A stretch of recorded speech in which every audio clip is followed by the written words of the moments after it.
கிருஷ்ணகிரி மாவட்டம் ஒசூர் கெளவரப்பள்ளி நீர்த்தேக்க அணையில் நீரின் அளவு படிப்படியாக உயர்ந்து வரும் நிலையில் ஆகாய தாமரைகளை அகற்றிட நீர்வளத்துறைக்கு பொதுமக்கள் மற்றும் விவசாயிகள் கோரிக்கை வைத்துள்ளனர்.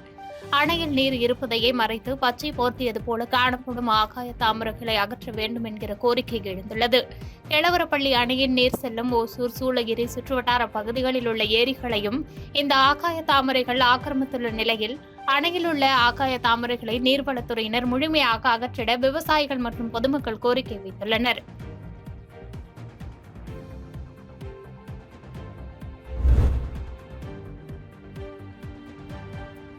தேனி மாவட்டம் பெரியகுளம் பகுதியில் குடிநீர் ஆதாரத்திற்கும் பாசனத்திற்கும் உள்ள மஞ்சளார் மற்றும் சோத்துப்பாறை அணைகள் உள்ளன. இதனிடையே நேற்று பிற்பகல் முதல் மஞ்சளார் அணை மற்றும் சோத்துப்பாறை அணையின் நீர்பிடிப்பு பகுதிகளில் பெய்த கனமழையால் அணைகளுக்கு மீண்டும் நீர்வரத்து அதிகரித்துள்ளது. இதில் மஞ்சளார் அணைக்கு நீர்வரத்து 33 கன அடியிலிருந்து 176 கன அடியாக உயர்ந்துள்ளது.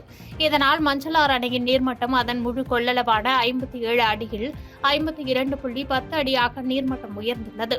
மேலும் மஞ்சளார் அணையின் நீர்மட்டம் 53 அடியை எட்டியவுடன் 2ஆம் கட்ட வெள்ள அபாய எச்சரிக்கையும் 55 அடியை எட்டியவுடன் 3ஆம் கட்ட வெள்ள அபாய எச்சரிக்கை விடுக்கப்பட்டு அணையிலிருந்து நீர் திறக்கப்படும் என பொதுப்பணித்துறையினர் தெரிவித்துள்ளனர்.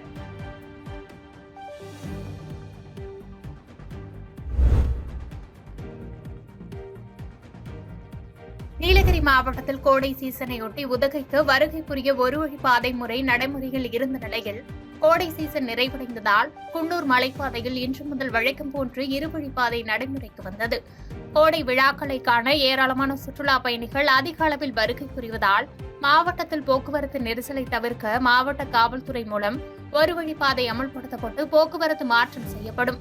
அவ்வாறு இந்த ஆண்டு கடந்த மே 1ஆம் தேதி முதல் சமவெளி பகுதிகளிலிருந்து உதகைக்கு சுற்றுலா வரும் சுற்றுலா பயணிகள் மேட்டுப்பாளையத்திலிருந்து குன்னூர் மலைப்பாதை வழியாக உதகைக்கு வந்து சமவெளி பகுதிக்கு செல்லும் போது கோத்தகிரி மலைப்பாதை வழியாக செல்ல போக்குவரத்து மாற்றம் செய்யப்பட்டிருந்தது. இந்த நடைமுறையானது கோடை சீசன் நிறைவடைந்த நிலையில் இன்று முதல் மேட்டுப்பாளையம் குன்னூர் மலைப்பாதை இருவழிப்பாதையாக செயல்பட தொடங்கியது.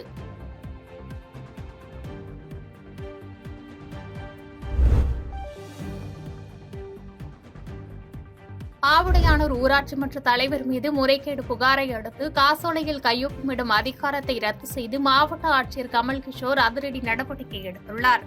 தென்காசி மாவட்டம் பாவூர்சத்திரம் அருகே கீழப்பாவூர் ஊராட்சி ஒன்றியம் ஆவுடையானூர் ஊராட்சி மன்ற தலைவராக இருப்பவர் குத்தாலிங்கராஜன் என்கிற கோபி. அதிமுகவை சேர்ந்த இவர் ஊராட்சி நிதியை பயன்படுத்துவதில் பல்வேறு முறைகேட்டில் ஈடுபட்டதாக ஊராட்சி மன்ற துணைத் தலைவர் மற்றும் வார்டு உறுப்பினர்கள் தென்காசி மாவட்ட ஆட்சியரிடம் புகார் தெரிவித்தனர். மேலும் இது தொடர்பாக சமூக ஆர்வலர் முருகன் என்பவரும் அதிகாரிகளிடம் புகார் தெரிவித்தார். இது தொடர்பாக விசாரணை நடத்திய ஆட்சியர் கமல் கிஷோர் ஊராட்சி மன்ற தலைவர் காசோலையில் கையொப்பமிடும் அதிகாரத்தை ரத்து செய்து உத்தரவிட்டுள்ளார். இந்த ஊராட்சி மன்ற தலைவர் மீது மாடியனூர் அரசு துவக்கப்பள்ளி அருகே தனியாருக்கு சொந்தமான இடத்தில் ஊராட்சி நிதியிலிருந்து மேல்நிலை நீர்த்தேக்க தொட்டி கட்டுவதற்கான முயற்சி மேற்கொண்டதாக சமூக ஆர்வலர் முருகன் என்பவர் புகார் தெரிவித்தார்.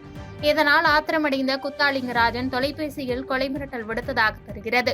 இதுகுறித்து அவர் மீது பாவூர்சத்திரம் போலீசார் வழக்கு பதிவு செய்துள்ளனர் என்பது குறிப்பிடத்தக்கது.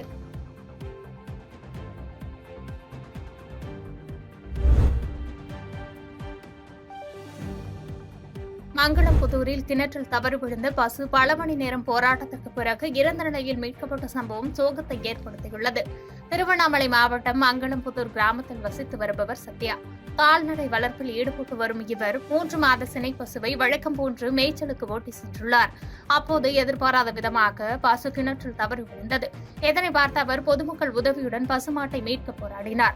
இதைத் தொடர்ந்து தகவலின் அடிப்படையில் சம்பவ இடத்திற்கு சென்ற திருவண்ணாமலை தீயணைப்பு துறையினர் நீண்ட நேரம் போராடிய நிலையில் இறந்த நிலையில் பசுவை மீட்டனர். கிணற்றில் தவறி விழுந்த பசு இறந்த நிலையில் மீட்கப்பட்டது அப்பகுதி மக்களிடையே சோகத்தை ஏற்படுத்தியுள்ளது.